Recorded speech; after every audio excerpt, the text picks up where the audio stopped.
Coco, une petite vidéo du coup de Greg Toussaint. Faut-il débattre avec n'importe quoi?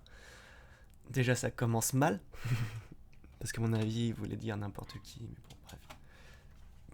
Si je dis it rains ou si je dis il pleut, j'exprime la même pensée. Même s'il se fait par une autre langue, c'est pas parce que je dis Oui, il bah pleut. du coup, elle pleut, ça vous dérangera pas? Bah c'est Bah bon si, alors, parce que on peut vous avez- s'entendre, mais non, elle parce pleut, que- voilà, terminé. Bah non, ça change pas rien. terminé. Donc c'est Mais non, mais vous parfait. pouvez pas- non, On mais peut tu- faire ce qu'on veut avec nos Mais cheveux non, mais du vous coup. pouvez pas inventer c'est pas à vous de Ah, si, décider. Bon, vous avez tous vu passer cette grosse folle. Son projet Déjà ça commence très bien, grosse folle. Donc, je crois que t'as même pas tenu 2 secondes avant de juste de rabaisser quelqu'un, c'est fou. Je pense que t'es pas d'accord avec elle, mais bon, juste à traiter de grosse folle, au bout d'un moment, si t'as un peu d'estime de soi, tu essaierais plus de passer par l'argumentaire. est simple, créer une langue française féminisée. Écoutez comme c'est poétique.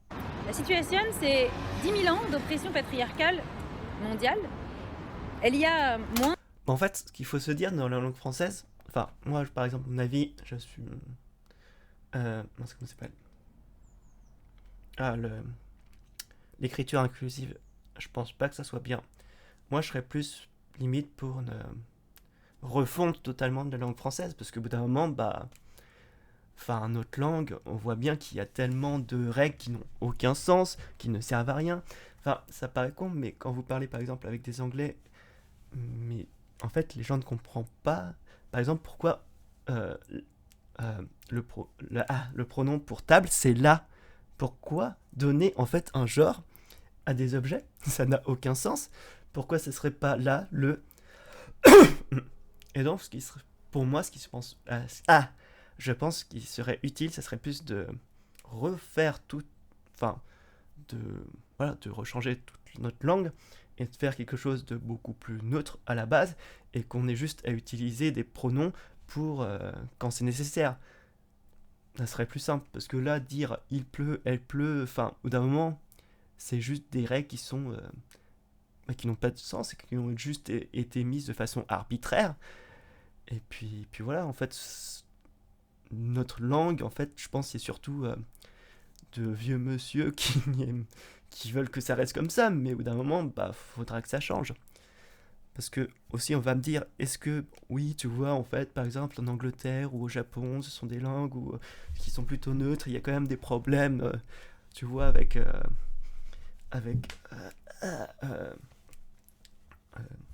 les problèmes entre les hommes et les femmes, bah oui. Mais, en fait, c'est parce que vous voyez que juste les choses entre soit blanc ou soit noir, en fait.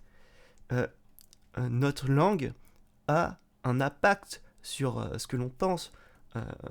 Et c'est une répercussion, justement, entre les individus. Mais, par exemple, si on change la langue et qu'on la met en neutre, est-ce que ça va résoudre le problème? Non, mais ça va partir d'une brique. En fait, il faut que vous voyez, le problème, c'est un mur. Et au bout d'un moment, bah, pour passer à travers, bah, on le démonte brique par brique. Et changer le langage, c'est fait partie d'une des briques. Voilà. Moins de 400 ans en France, une poignée de misogynes qui décident que dorénavant la langue sera encore plus sexiste et qui décident que le masculin l'emporte. Aucune raison d'obéir à ces mecs-là.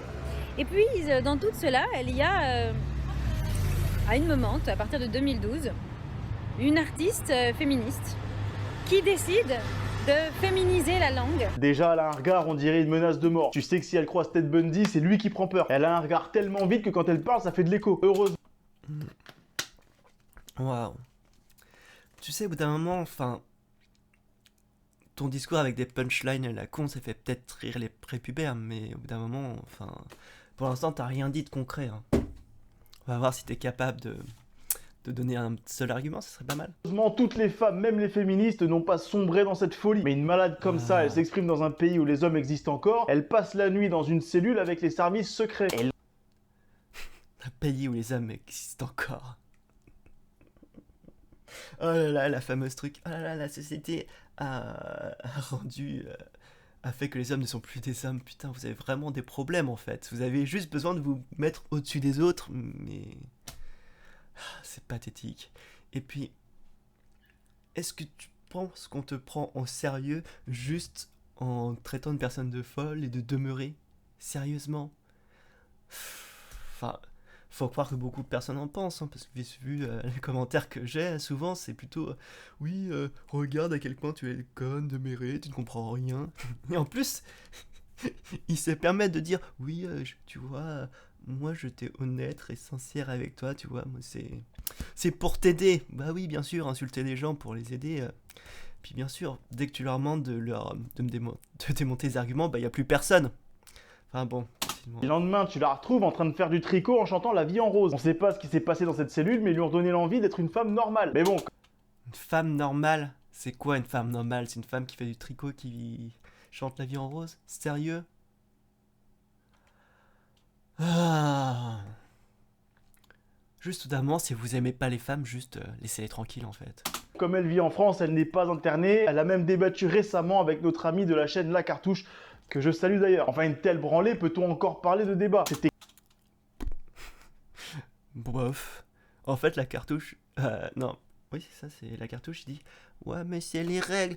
Oui, mais faut dire comme ça parce qu'il faut des règles. Ah bah non. Au d'un moment, enfin... Si elle veut féminiser la langue, pourquoi pas? Enfin, elle parle, le but... En fait, le but d'une langue, c'est de se comprendre. Voilà. Après, les trucs techniques, etc., bah, c'est juste pour quelques chieurs, quoi, qui veulent paraître mieux que les autres, tu vois, parce que si notre langue est aussi complexe, bah, c'est parce que des gens voulaient vraiment hiérarchiser les populations, et donc, bah, ceux qui avaient le moins d'études, du coup, s'exprimaient moins bien, vu que la langue était complexe, voilà, et c'était vraiment pour faire quelque chose, une hiérarchie sociale. Mais, au final, ça paraît con, mais en simplifiant notre langue, on y gagnerait énormément. Parce qu'il y a tellement de personnes qui voudraient apprendre le français, mais qui arrêtent parce que c'est trop compliqué. D'un moment... tu vois, et puis même, la beauté d'une langue ne se fait pas sur sa complexité, c'est sa capacité à dire les choses. C'est clairement pas équitable. Là, c'était Tyson contre un nain transsexuel. C'était plus une... Un nain transsexuel? Sérieux? T'as quelque chose contre les nains transsexuels?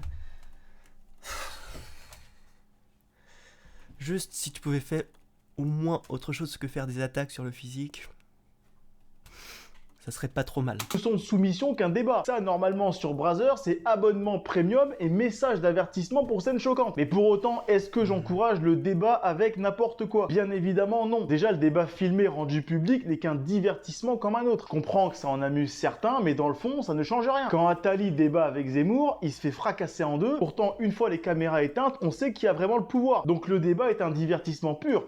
Non. Et en fait, je pense que les personnes ne comprennent pas, mais en fait, les personnes voient un débat pour savoir qui gagne. Mais au final, si tu veux savoir qui est la plus grosse, pas tout le monde perd en fait. Le but, c'est de faire évoluer le débat, c'est que chacun met ses opinions et qu'on arrive à faire quelque chose en commun pour en trouver une solution qui soit meilleure, tu vois. Mais non, visiblement, t'es pas capable de juste de dire « Ah là là, c'est moi qui est la plus grosse, trop cool !» Rien de grave à se divertir, mais à choisir, je préfère autant regarder une conférence sur un sujet précis. Surtout que dans le cas de la grosse folle, on n'a rien à gagner. On sait d'avance qu'elle va passer pour une conne et qu'elle va se plaindre de misogynie. La misogynie, en fait, c'est quand une féministe est à court d'arguments face à un mec. Schiappa et Rousseau sont victimes de misogynie environ 4 à 5 fois par débat. En parlant de Schiappa et... Ah, tu sais même pas ce que c'est que la misogynie. C'est ce que tu fais en fait. Tout simplement. C'est... On va mettre la définition. Oh. Ah, ouais. C'est quelque chose d'avant. Alors.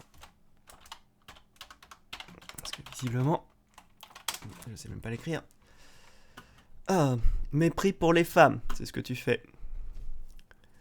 Est-ce qu'une personne misogyne qui éprouve du mépris, voire de la haine pour les femmes, qui témoigne de ce mépris, bah c'est ce que tu fais. Voilà, trop cool. Félicitations, tu es misogyne. Rousseau, sachez qu'elle participe à mon spectacle. De nouvelles dates sont disponibles en description de la vidéo dans toute la France. Débattre avec un gaucho de l'extrême comme ça, c'est marrant, c'est comme cogner un sac de frappe. Mais c'est une perte de temps et d'énergie, les gars. Vous êtes pas très doué alors pour taper des sacs de frappe. Le vrai problème, c'est que nous sommes dans la raison quand eux sont dans l'émotion. Par exemple, Ah, le fameux. Nous sommes dans la raison, ils sont dans l'émotion. Bien sûr. C'est bizarre, hein. Pourquoi chaque fois, tu sais, c'est comme ceux qui disent « Moi, je ne peux pas être manipulé », qui sont les plus manipulés. En fait, vous ne comprenez même pas que vous êtes victime de vos émotions. D'accord? Vous n'êtes même pas capable de comprendre que, oui, dès que... Enfin, Vos seuls arguments, c'est dire « Moi, je sais ce qui est réel ». C'est pas un argument, ça, mec. Hein. C'est pas parce que tu le penses que c'est vrai, en fait. Juste réfléchissez, tu vois. Et si, justement, tu la traites de folle, etc., c'est pourquoi ? C'est parce que t'as été blessé dans ton petit cœur, dans ton petit cocoro, et tu as de la colère. C'est toi qui es, qui est victime de tes émotions. Par exemple, quand on leur explique que l'immigration crée des situations désastreuses, que la France n'est plus un Eldorado, que c'est Ou peut-être que tu ne comprends absolument rien à l'immigration, parce que l'immigration c'est nettement plus complexe que dire « Ah là, les immigrés, c'est la faute des immigrés si la France va mal !» Waouh, trop cool. Est-ce que tu peux y développer ?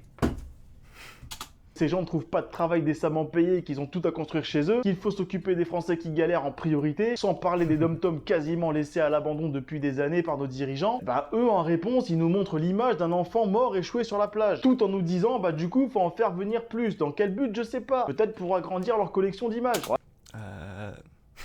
Est-ce que tu es conscient en fait que c'est pas l'État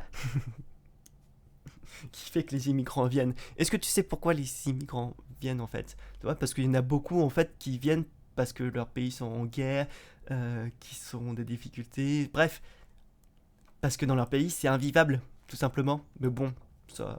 Voilà, 5 ans d'études de journalisme politique pour devenir une pédale qui fait son argent sur le dos des migrants morts dans les bateaux qu'ils leur ont loués. Alors que faire quand un gaucho te propose un débat? Bon, déjà c'est très rare, hein. Ils savent que c'est bancal leur connerie. D'ailleurs respect à la grosse folle pour avoir accepté. Bon après je suis pas sûr qu'elle ait conscience de tout ce qu'elle fait. Donc la meilleure chose à faire et la plus intelligente, c'est de lui refuser le débat tout en lui proposant une activité plus adaptée à son profil pour ne pas le blesser. Donc par exemple tu peux lui répondre je ne suis pas intéressé, mais pour te réconforter je peux te proposer d'aller te faire enculer. Est-ce que tu es fier de toi en fait là? Parce que là, tu ne fais même pas de débat, tu ne proposes même pas d'idée en fait. Là, t'es juste en train d'insulter une femme. Enfin bref, c'est triste. Le pire, c'est des personnes qui sont d'accord avec lui. Enfin bref, je vous fais des bisous, à une prochaine, ciao.